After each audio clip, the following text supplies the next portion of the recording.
You're watching the Black Wonder channel, where we discuss current events, geopolitics, and much more. Ask anyone who's ever worked in the public sector. With a never-ending stream of taxpayer money and no competition in sight, governments are a breeding ground for stupid ideas. In fact, coming up with a list of all the idiocy that governments have inflicted on the world would be an impossible task. So let's just narrow it down to 5 really stupid government ideas. Number 5. Voluntary taxation.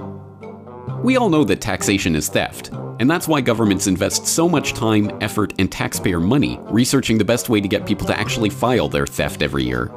Spoiler, the answer is peer pressure. But in 2011, a group of Congress critters tried a very different approach.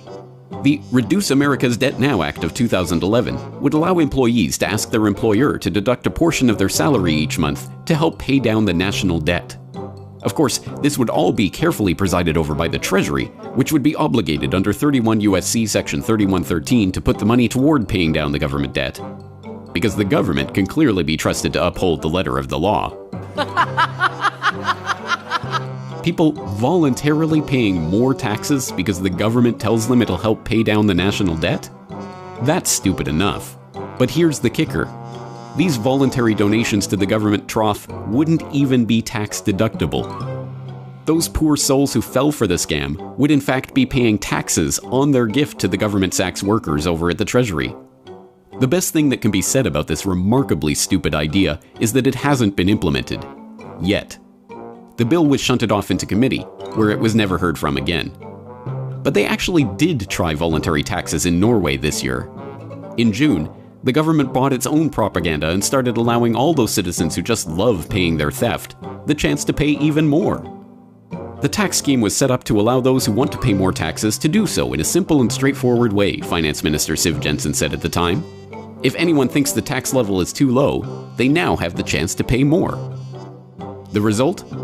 The country of 5.3 million people raised a whopping $1,325. Number 4.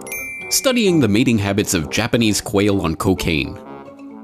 We've all heard about wasteful government spending projects, but some of the pork, abuse, and sheer stupidity that gets slipped into funding bills and research grants is beyond comprehension. Since 2010, the National Institutes of Health has been providing an average of $175,000 a year to a researcher at the University of Kentucky to research the mating habits of Japanese quail while high on cocaine. Thankfully, we are assured that this very serious research is all vitally important for understanding risky sexual behavior in general. How about the $331,000 National Science Foundation grant to study how likely hangry spouses were to stab a voodoo doll of their partner with pins?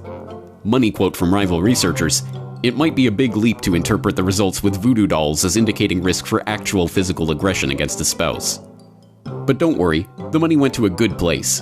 A previous Ig Nobel Prize recipient.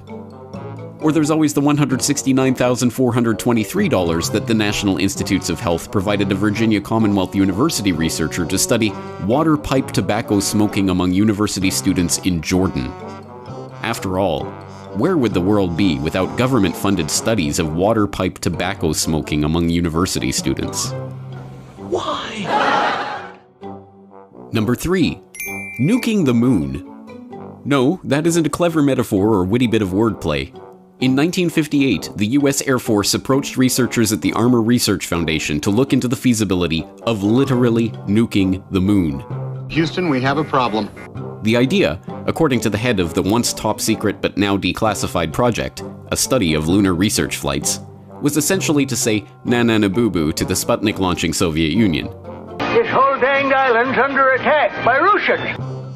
It was clear the main aim of the proposed detonation was a PR exercise and a show of one-upmanship. The Air Force wanted a mushroom cloud so large it would be visible on Earth. Among the people consulted on the project, Carl Sagan. In fact, the entire plan was only brought to light in 1999 when Sagan's biographers discovered he had illegally leaked details of the then classified program on his application for a prestigious Berkeley graduate fellowship. Thankfully, the idea was shelved and the Dr. Strangeloves in the Air Force gave up on their dream of seeing a nuclear meteor shower. At least the Soviets weren't stupid enough to come up with such a crazy idea, right? Wrong. Oh wait, they did. Their project was called E4 and went along the lines of, how can we prove we went to the moon? I know, let's nuke it. Luckily, their plan too was shelved when it was determined that in order for the world's observatories to witness the explosion, they'd have to be informed of it in advance, and no one could figure out how best to do that. Number 2. The Tsar Tank. Ever heard of the Tsar Tank? No? Well, there's a good reason for that. Although the name Tsar Tank, and even its nickname the Bat, brings to mind a ferocious, armor-plated, nuclear-equipped fighting vehicle ready to inflict a world of hurt on all would-be opponents, the actual tank in question was just about the least intimidating thing ever to roll out on a battlefield. Built in World War I and described as a monstrous backwards-facing tricycle, this tank was essentially a gun carriage on wheels. 2 ridiculously large front wheels create the backwards tricycle effect, and it carried a crew of 10 soldiers who operated 2 gun turrets and some machine gun pods. The Bat was a rather bloated beast. Designed to be 40 tons, and with a top speed of 17 kilometers an hour, it actually weighed in at 60 tons and could barely reach 8 kilometers an hour. As its name would suggest, the behemoth's development was personally funded by Tsar Nicholas II, who was duly impressed by an early prototype, but it failed to live up to expectations. The first battle-ready tank got permanently stuck as soon as its tiny rear wheel hit broken ground, and the whole project was abandoned. But that was World War I. Of course there must have been wacky, useless, poorly designed ideas that were being thrown around left and right. That kind of stuff doesn't happen in modern militaries, does it? Sir, no, sir! Oh boy, does it. Take the Littoral Combat Ship, aka the Warship of the Future. It was envisioned as an all-in-one naval vehicle that would use interchangeable modules, helicopters, sea drones, and missiles to complete missions ranging from ocean surface combat to anti-mine and anti-submarine operations. 5 years and $37 billion later, the Navy got a dud.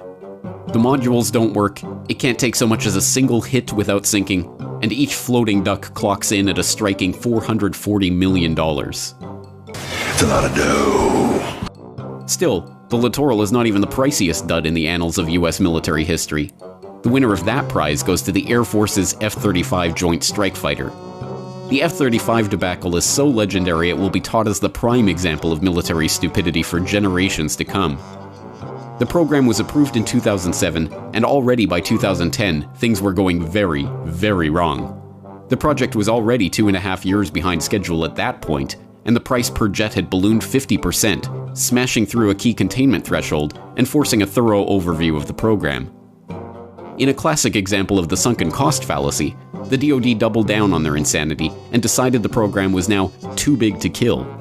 $1.5 trillion and multiple system-critical failures later, the Air Force is pretending not to regret that decision. And number 1, animals as weapons. Maybe you heard the story a few years ago about the military attack dolphins.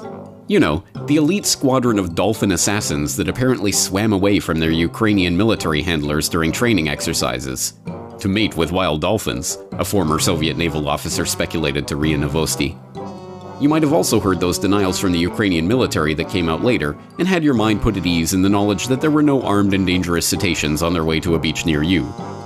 But still, the Soviets actually did train dolphins for military purposes, including naval rescues or underwater mine detection. Apparently, in 2000, a squadron of specially trained killer attack dolphins were sold to Iran. No word yet on when the US media is going to start hyping the newest existential threat of jihadi dolphins.